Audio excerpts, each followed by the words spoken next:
This is how Henry Garden Resort looks like. Ukija Henry Resort utapambika sana.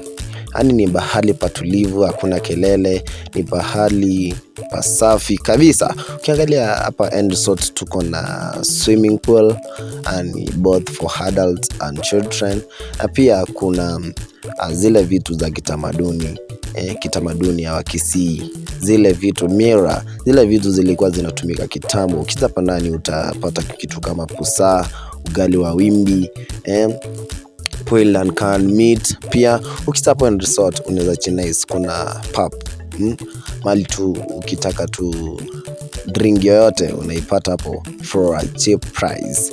Na pia Henry Resort ni pahali hakuna kelele kabisa. Henry Resort is located near Gesore Primary School opposite.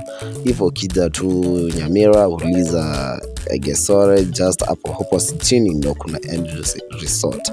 Na pia hapo nje ukiangalia kuna mahali watoto wanaweza chezea, kuna hizo pimpa na zezo, watoto wanakuja tu wanachinize. Ni pahali patulivu yani, na pahali pasafi tu. Ukija tu Nyamira ukitaka kuchinize, welcome to Henry Resort. Na pia tuko na butchery, yani mahali tu unaweza kuja tu na waka oda yako nyama choma, boiled, fanya tu utataka.